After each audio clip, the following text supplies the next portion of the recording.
আমাদের ভিডিওর আগের পর্বে অর্থাৎ নবরূপে নবদুর্গার চতুর্থ পর্বে আমরা জেনেছিলাম মাতা কুষ্মণ্ডার বিষয়ে, যেখানে আমরা জেনেছিলাম মাতা পার্বতী কেন মাতা কুষ্মণ্ডার রূপ ধারণ করেছিল।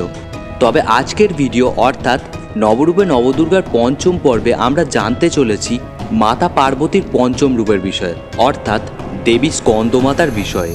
তবে তার আগে তোমরা যারা আমাদের চ্যানেলে নতুন আছো তারা প্লিজ আমাদের চ্যানেলটাকে সাবস্ক্রাইব করে নাও আর ভিডিওটা শেষ পর্যন্ত দেখো।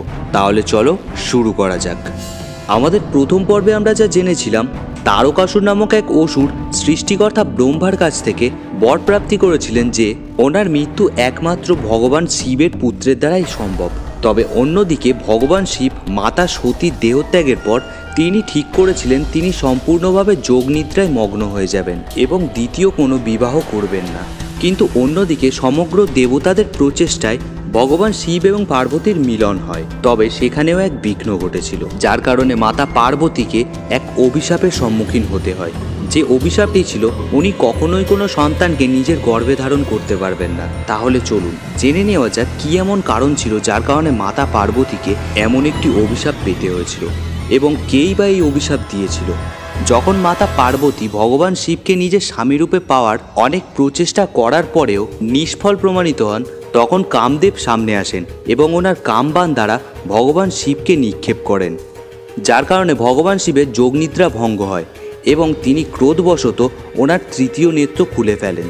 ওনার তৃতীয় নেত্রের তেজ অগ্নিতে কামদেব পুড়ে ভস্ম হয়ে যায়, যার ফলে কামদেবের স্ত্রী খুবই দুঃখিত হন এবং তিনি ক্রোধবশত মনে করেন এই সমস্ত কিছুর জন্য দায় ছিল মাতা পার্বতী। তাই তিনি মাতা পার্বতীকে অভিশাপ দেন, যেভাবে তিনি আজ নিজের স্বামীকে হারাবার ফলে সন্তান প্রাপ্তির সুখ থেকে বঞ্চিত হলেন, ঠিক সেইভাবেই মাতা পার্বতীও কোনোদিন কখনো কোনো সন্তানকে নিজের গর্ভে ধারণ করতে পারবেন না। তবে এরপর শিব পার্বতীর মিলনের ফলে একটি শক্তিশালী বীজের উৎপন্ন হয়, যে বীজ থেকে জন্ম হয় ভগবান কার্তিকের। ভগবান কার্তিক ওনার নাম অনুসারে মাতা পার্বতীর নাম হয় স্কন্দমাতা, কারণ দেবসেনাপতি কার্তিককে আমরা স্কন্দকুমার বলেও জেনে থাকি। এরপর দেবসেনাপতি কার্তিককে মাতা নিজে হাতে তৈরি করেন তারকাসুরকে বধ করার জন্য এবং দেবসেনাপতি কার্তিক বিজয়ী হন।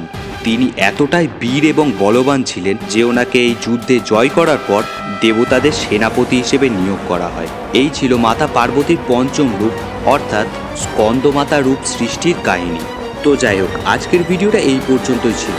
ভিডিওটা কেমন লাগলো তা কমেন্ট করে জানাতে ভুলো না। আর এর পরবর্তী পর্ব আবারও আগামীকাল আসতে চলেছে, তাই কেউ দেখতে ভুলো না। আর সবাই মন থেকে বলো জয় মা নবদুর্গার জয়।